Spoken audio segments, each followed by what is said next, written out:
पत्रकार म्हणत होते की साहेबांना हा धक्का आहे.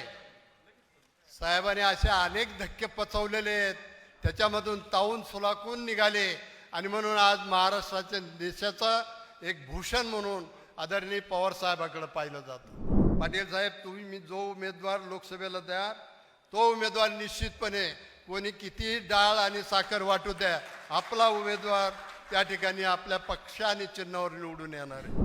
लोक ते ज्यांनी डाळ आणि साखर वाटली त्यांच्या मागं राळं पेरतील आणि मतं मात्र आपल्याला देतील, याच्यामध्ये मला काही शंका वाटत नाही.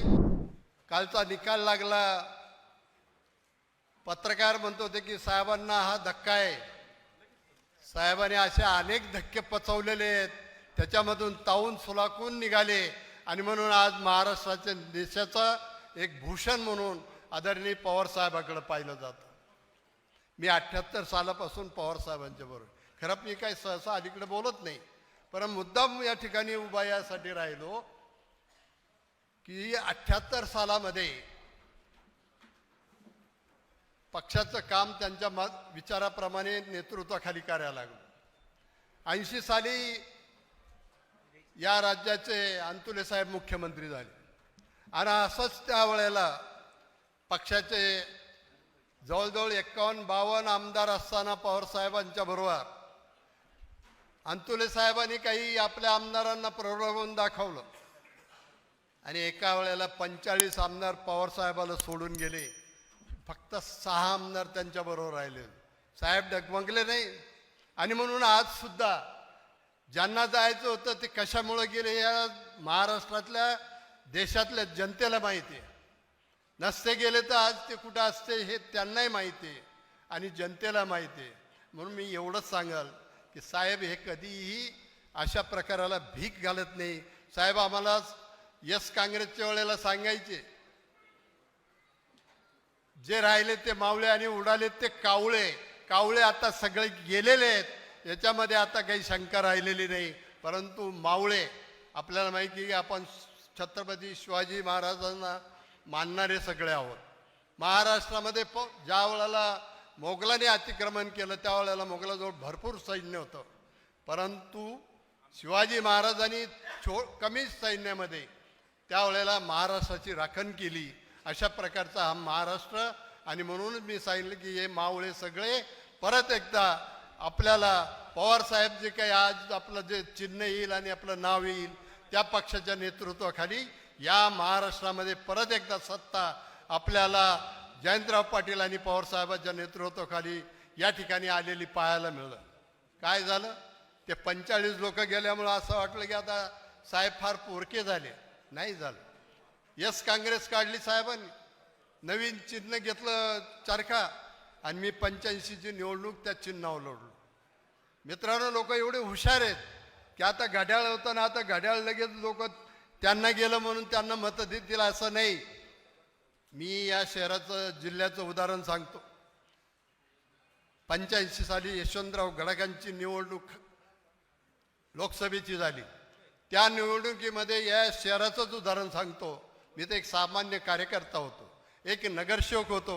गडाख साहेबाला त्यावेळेला 40,000चं मताधिक्य या नगर शहरामधून मिळालं. पण जनता किती हुशार हे सांगतो की ते 40,000चं मताधिक्य तोडून मी 25,000 मतांनी या शहरात आमदार म्हणून निवडून आलो. सामान्य कार्यकर्त्याला या शहरातल्या जनतेने साथ दिली. अशी साथ प्रत्येकाला मिळत. आज जे गेले तुम्हाला सांगतो, जे गेले ते तुम्हाला परत येत्या विधानसभेच्या निवडणुकीमध्ये या ठिकाणी निवडून आलेले पाहायला मिळतील नाही, अशा प्रकारचा आशावाद मला वाटतो. कारण आज जनतेचा जर कानूस ऐकला ते सांगतात आम्ही पवार साहेब बरोबर. मध्ये थोडासा संभ्रम होता की हे आपसात काही चाललंय काय, परंतु आता लोकांच्याही मनामध्ये क्लिअर झालेले आहे की पवार साहेबांनी जे आहेत ते दुसरे समोरचे ते वेगळे झालेले आहेत.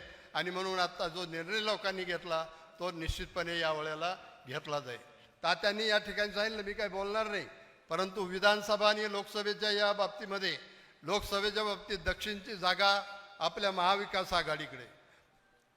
पाटील साहेब, तुम्ही जो उमेदवार लोकसभेला द्या तो उमेदवार निश्चितपणे कोणी कितीही डाळ आणि साखर वाटू द्या, आपला उमेदवार त्या ठिकाणी आपल्या पक्ष आणि चिन्हावर निवडून येणार आहे. लोक ते ज्यांनी डाळ आणि साखर वाटली त्यांच्या मागं राळं पेरतील आणि मतं मात्र आपल्याला देतील, याच्यामध्ये मला काही शंका वाटत नाही. आणि म्हणून अशा पद्धतीने विकासाच्या कामाला जी मंडळी म्हणतात आम्ही विकासाच्या कामाकरता गेलो, 20 वर्ष तुम्ही सत्तेवर होता, काय केलं या महाराष्ट्रामध्ये? त्यावेळेला काहीच काम नाही केलं, याचा अर्थ म्हणजे तुम्ही त्या ठिकाणी कामं करण्यामध्ये अपयशी ठरला. आणि आता एका कारणामुळं तुम्हाला भाजप बरोबर जावं लागलं, आघाडी करावी लागली आणि आता सांगतात आम्ही गेलो ते विकासाच्या कामामध्ये. कशाचा विकास लोकांना दिसत नाही का? आज त्या ठिकाणी आपल्याला माहिती आहे की यांना सभेला लोक जमणार नाही आणि म्हणून प्रत्येक जिल्ह्यामध्ये जातात आणि त्या ठिकाणचं सरकार आपल्या दारी. अहो सरकार आपल्या दारी म्हणजे कोणाला नेताय तुम्ही? अधिकाऱ्यावर त्या जिल्ह्यामधल्या अधिकारी वेगवेगळ्या खात्याच्या अधिकाऱ्यावर जबाबदारी टाकतात. तुम्ही एवढी 500 माणसं आणली पाहिजे, त्यांची सगळी व्यवस्था केली पाहिजे, तेव्हा ती सभा त्यांची मोठी झालेली आपल्याला पाहायला मिळेल. त्यांना असं वाटतंय, त्यांना माहिती की आपल्या सभेला लोक फार येत नाही आणि येणार नाही, परंतु आपल्याला यासाठी अशा पद्धतीने काहीतरी युक्त्या केल्या पाहिजेत, ते त्यांनी केलेल्या आहेत. आज काय चाललेले या महाराष्ट्रामध्ये असुरक्षितता निर्माण झालेली, महिलांना असुरक्षित वाटायला लागलेले, गुंडांना आता हे मुख्यमंत्री आणि भाजप हे सगळं जवळ करून राहिलेले आहेत, धुमाकूळ घातलाय. आणि जे नामचंदाचे काल तुम्ही टी व्हीवर फोटो पाहिले असतील, तिथल्या कमिशनरनी सगळ्या गुंडांना 265 गुंडांना त्या ठिकाणी बोलवलं, त्याचं दर्शन सगळ्याला घडवलं. आणि तेच गुंड तिथं मंत्रालयामध्ये मुख्यमंत्र्याला भेटतात का? तर गुंडांना एकत्र करायचं आणि त्यांच्यामधून आपली शक्ती वाढवायची. आपल्याला विजय मिळणार नाही तर विजय मिळणार नाही, हा भ्रामक समज त्यांचा झालेला आहे.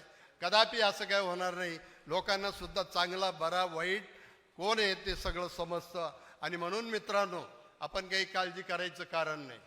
मी सांगितल्याप्रमाणे या ठिकाणी जुने तर नाहीच येणार, परंतु तुमच्यासारखे जे तरुण मंडळी पाटील साहेब आणि पवार साहेब जे उमेदवार देतील ते निश्चितपणे विजयी होतील, याच्या मनामध्ये माझ्या काही शंका राहिलेली नाही. आणि परत एकदा महाराष्ट्रामध्ये पाटील साहेबांच्या नेतृत्वाखाली या महाराष्ट्रामध्ये आपली महाविकास आघाडीची सत्ता येईल, याच्यामध्ये काही शंका राहिलेली नाही.